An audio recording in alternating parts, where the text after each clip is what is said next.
Only me. Only me. All things are only me.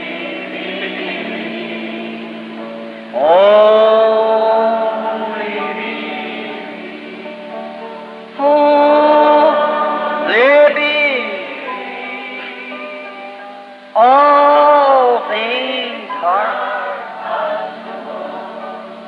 only.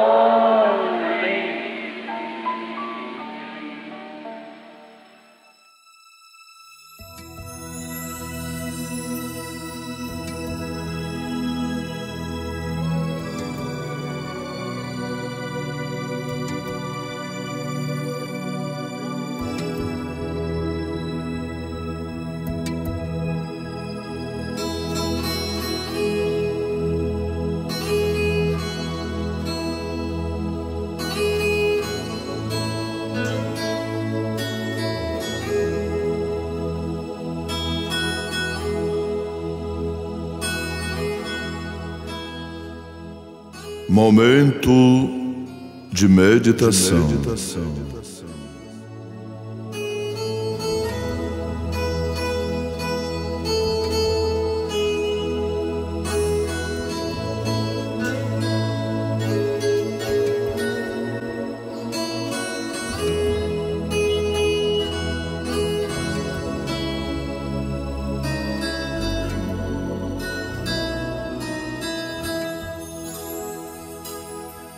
Não te mandei eu?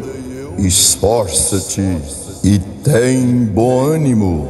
Não temas, nem te espantes, porque o Senhor teu Deus é contigo por onde quer que andares.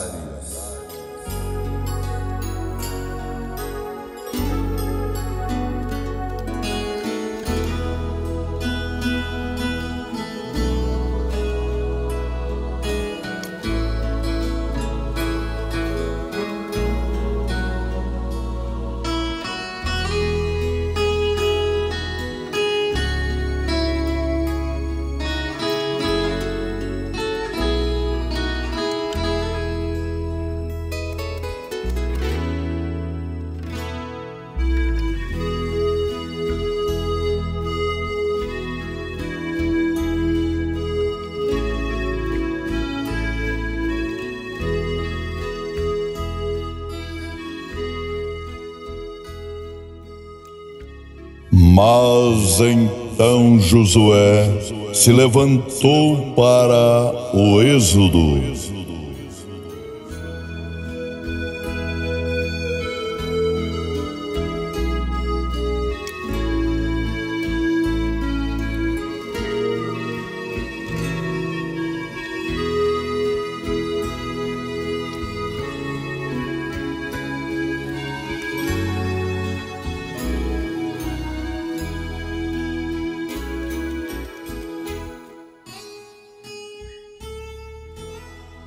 Nós lemos no livro de Josué, capítulo 1, o versículo 9, a mensagem Um Paradoxo, pregada no dia 17 de janeiro de 65, o profeta de Deus para esta era, o irmão William Mário Branham, no parágrafo 78 em diante.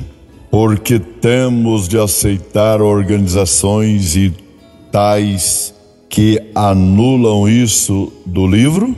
Vejam, isto se torna um espinho na carne, e aqui no tempo do fim nós defrontamos com isso de novo, face a face.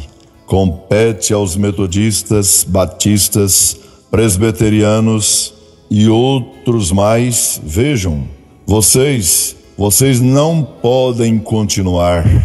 Têm de voltar ao evangelho total e completo. Ele foi feito para o homem completo, por um Deus completo, o qual se fez carne e habitou entre nós, e sabemos que essas coisas são verdade. Agora, se notarmos então, a jornada deles no deserto é onde foi seu maior erro, que Israel já cometeu, até o Calvário. Foi quando, em Êxodo 19, aceitaram a lei em lugar da graça. Eles tinham a graça, tinham um profeta, tinha um cordeiro sacrificial, tinha a redenção, foram conduzidos pelo Mar Vermelho, foram curados das suas enfermidades, tinham água de uma rocha ferida, tinham maná do céu, tudo de que tinham necessidade foi suprido, e ainda assim queria outra coisa. Agora, esse é um tipo perfeito do nosso Efésios de hoje. Exatamente. Saímos sob Lutero, passamos por santificação sob os metodistas e entramos na restauração sob os pentecostais, exatamente como foi a jornada do deserto. E quando Deus nos tirou, fomos muito bem, mas o que fizemos? Quisemos ser como o resto deles. Agora, vimos que a graça é a única coisa que nos leva para o outro lado, nunca a lei. Josué aqui é um tipo do ministério do último dia. Estão vendo? Agora lembre-se, desses 3 estágios da jornada, tudo cessou. Primeiro a lei, e tudo mais teve de cessar. Portanto, Josué é a mesma palavra que Jesus, Jeová Salvador, que os levou do deserto deles para a terra prometida. Agora sei que muitos afirmam, e não quero discordar dos eruditos, mas muitos afirmam que a terra prometida representa o céu. Não poderia representar o céu, não poderia, porque tinha guerras, dificuldades e perplexidade e tudo mais na terra prometida. Não representa a terra prometida. Mas notem, pouco antes de entrarmos na terra prometida, todas as diferenças que se levantaram entre eles, uma das grandes coisas foi Coré. Ele não queria esta liderança de um só homem, Datã. E como eles vieram perante Moisés e tentaram lhe dizer que a mensagem tinha de santificar isto, e puseram uma interpretação diferente nela, suas próprias ideias do que ela era, e todos pereceram, todos. Jesus disse: não houve nenhum deles que não tenha perecido. Disseram: nossos pais comeram maná no deserto pelo espaço de 40 anos. São João 6. Jesus disse: e todos morreram. Morto significa eternamente separado. Todos estão mortos e ainda assim gostavam de ouvir a mensagem, ainda assim se deleitavam com o maná que caía. Não outro maná, o maná genuíno. Mas quando chegou o tempo em que Balaão saiu com a sua falsa doutrina e disse: somos todos um, porque não caminhamos juntos e deixamos nossos filhos se casarem uns com os outros? Somos uma grande nação, tornaremos vocês grandes conosco. Agora qualquer um com entendimento espiritual comum pode ver exatamente isso. Mesmo hoje, juntando todos em casamento, e foi um pecado imperdoável. Israel nunca foi perdoado. Mas então Josué se levantou para o êxodo. Agora, somos ensinados em Apocalipse, capítulo 6, capítulo 6, sobre os 7 selos, que deve o livro ser selado com 7 mistérios, os 7 selos, Apocalipse 6, e no último dia, Apocalipse 10. Em Apocalipse 10, verificamos que o de Laodiceia, o último mensageiro da última era, e durante o tempo da sua profecia, que os seus selos seriam abertos, os 7 mistérios sétuplos que tinham sido omitidos. Em cada era houve uma parte dela omitida. O reformador não teve tempo para cuidar disso. Nos dias de Lutero, ele só pregou justificação pela fé. Ele partiu, fizeram uma igreja, depois veio Wesley, ele pregou santificação, ali estava. E a seguinte vieram os pentecostais, mas nos foi prometido, conforme Apocalipse 10 e conforme Malaquias 4 e São Lucas 22, 17 e demais, que tem de vir um Efésios a isto. Está prometido, amigos, tem de vir um Efésios, pois estes mistérios sétuplos da palavra de Deus têm de ser desvendados, e é na era de Laodiceia que isto acontece. Creio que estamos aí. Como que estamos exatamente nas sombras da vinda do Filho de Deus. E como Josué, pouco antes do Efésios se levantar, também se levantou João Batista, porque antes do próximo Efésio, e nos foi prometido outro Efésios, está predito aqui na Escritura. Portanto, penso que estamos vivendo no Efésios novamente, de volta. Foi-nos prometido aquilo que foi omitido durante essas 7 eras. Agora, não se pode acrescentar nada ao livro ou tirar nada dele. Apocalipse 22, 18 diz isso.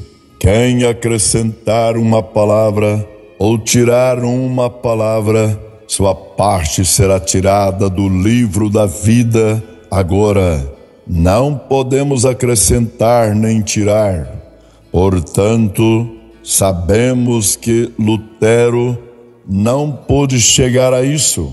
Wesley e os demais, os reformadores, Knox, Phoenix, Calvino e tal, não entenderam ela toda, mas o que tinha era a verdade do Evangelho.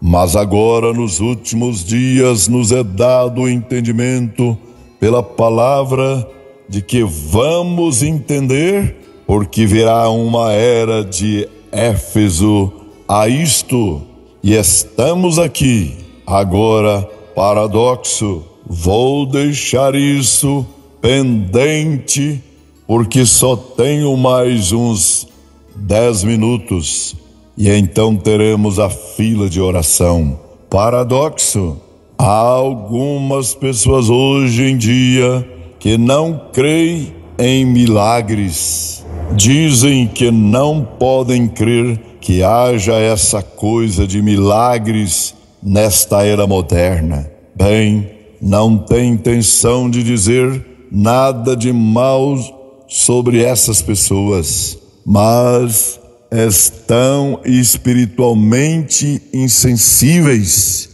Elas estão espiritualmente cegas, não têm visão espiritual, nem percepções espirituais de modo nenhum, porque ninguém pode estar numa multidão onde o Espírito Santo esteja caindo, não importa se ele é absolutamente um pecador ou ela, que não sejam compelidos a sentir a presença de Deus quando se vê a palavra que ele prometeu se cumprindo. Então você teria de estar insensível, e quando vê isso acontecendo com seus próprios olhos, então você tem de estar cego espiritualmente. Não estou falando fisicamente, mas você pode sim estar espiritualmente cego e ter 100% de visão física. Lembre-se de Elias em Dotã, quando saiu e feriu de cegueira todo aquele exército.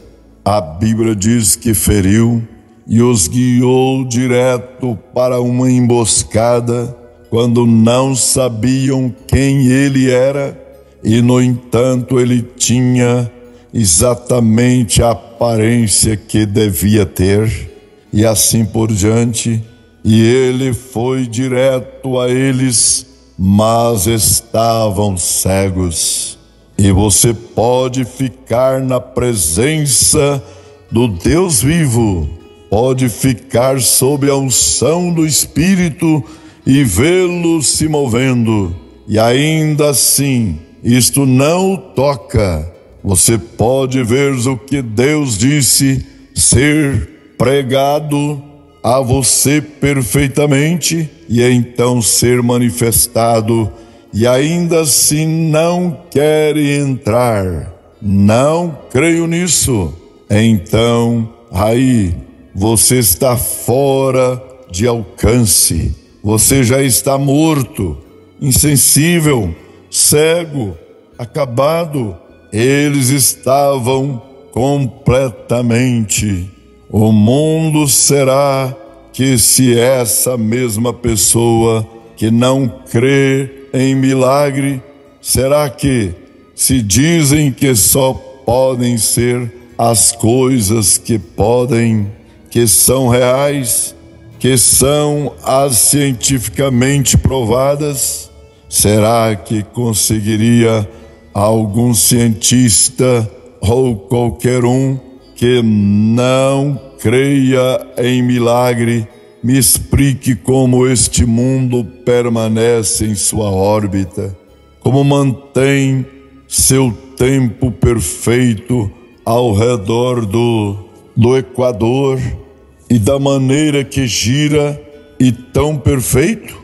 Não temos um mecanismo, um relógio ou qualquer coisa de gênero que possa manter o tempo assim. Varia alguns minutos por mês, mas o sol está exatamente no tempo certo. Milhares de anos passam, ele nunca se move, com certeza perfeitamente, como a lua consegue a bilhões de milhas da terra, ainda consegue controlar a maré diga-me como que nesta galáxia em que vivemos, como poderia a Lua ter qualquer efeito sobre a água da Terra? Cientificamente, diga-me como acontece, não conseguiria, porque não há maneira científica de explicar. Mas Deus designou a lua para vigiar o mar, e quando a lua começa a dar as costas, quando a terra gira para o outro lado, lá vem a maré.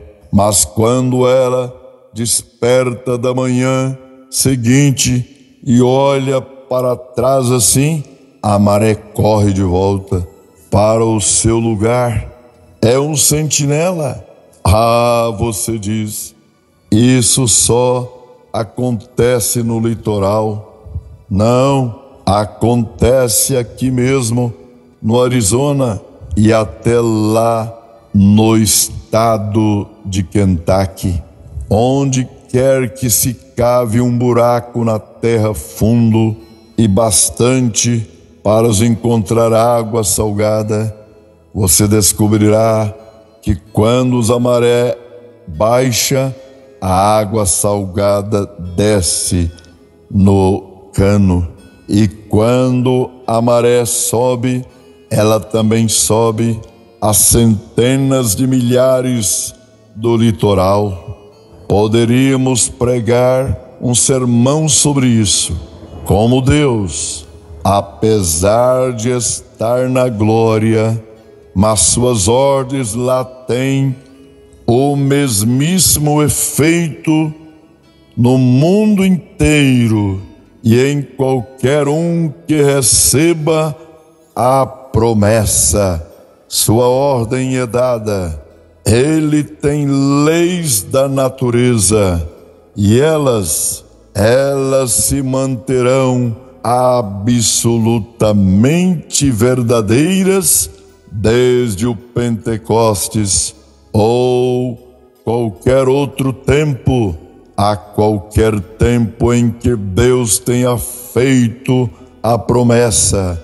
Ele ainda permanece com essa promessa, a despeito de onde o povo esteja, enquanto milhares de anos depois, suas leis sempre permanecem inalteradas. Deus os abençoe, em nome do Senhor Jesus Cristo. Amém.